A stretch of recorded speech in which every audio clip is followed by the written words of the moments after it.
Shit! Gusto mo bang maging pahinga ko?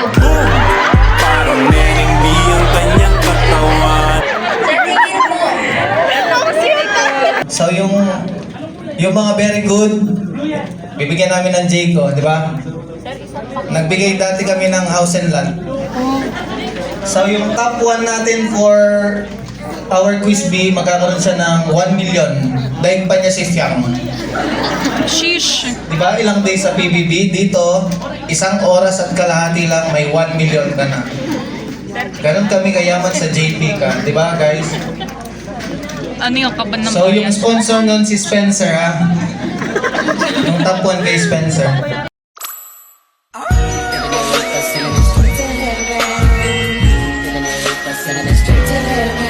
Sabi pare, ang pogi ko naman. For some reason, nakasama ako sa top 56 ng mga magka-quiz B mamaya sa, obligations and contracts. Eto, backstory kasi, hindi naman, nag-review ako, very konti lang. I just did not expect na makakapasok ako dun. Huh? Like, alam mo, ang dami namin sa multi-purpose hall. Like, more than 50 plus, 100 plus. And then, among those 100 plus, nakasama ko sa 56. It's either, yung strategy ng iba, hindi, like, intentionally nilang sinabotage ang hindi pagpunta ng qualifying or hindi lang talaga sila nakapasa. At the same day kasi may PE kami. And this PE, may performance rin kami. So, probably yon. Pero, ako pinili ko pumunta ng quiz B kasi minsan lang to sa buhay ko. Binibigay na ni Lord ang corny, no? Binibigay na ni Lord yung matagal ko nang gustong gawin, I guess. Kasi before, during high school, gusto ko talaga sumali ng mga events, kahit ano man yan, or sa mga dance keme-keme. And ngayon, parang binibigay na sa akin mismo. Siyempre, nakapasa na ako ng qualifying exam, but di ko pa take yung quiz B, diba? Kahit wala akong masagot. At least, may masasabi kang na, nga pala, nung first year ako, nag-quiz B ako sa ganito, rin. Wala pang review. Wala. Hindi, may review ako. Konti lang. Super konti.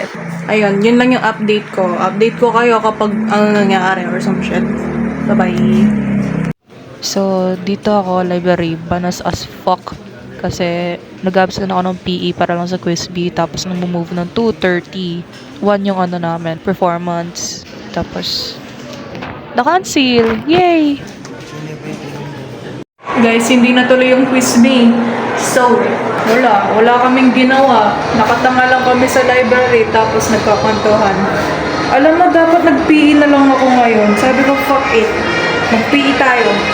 E di sana hindi na ako mag-edit niyan. Puta. Inis! Hey guys, may mansay kami ngayon. Pero di ko papapasukin. Meron kami mansay, tapos quiz B ngayon. Alam mo anong maganda? Hindi kami kino-consider ng teacher kung hindi kami magko-quiz. Kasi walang excuse letter. Walaan mo kung anong papasukin ko. Yung heart mo. Ay, papasukin mo ngayon yan, Gray. Yung quiz B. Required daw eh. Paano yung teacher pang buset? Bahala siya dyan. Makakainis siya.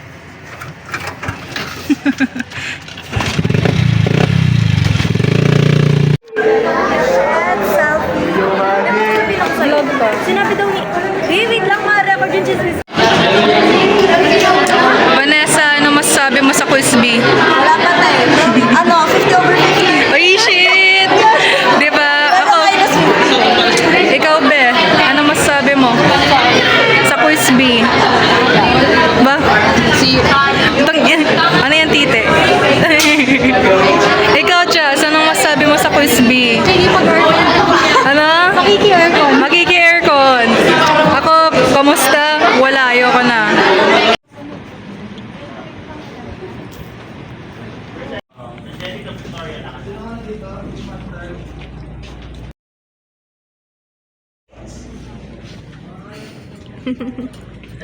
Congrats, gago. Libre mo naman kami dyan. Sheesh.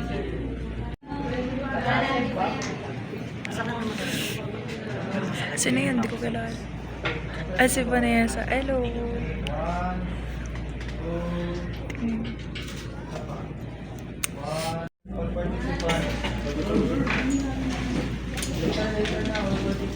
Guys, update sa quiz B.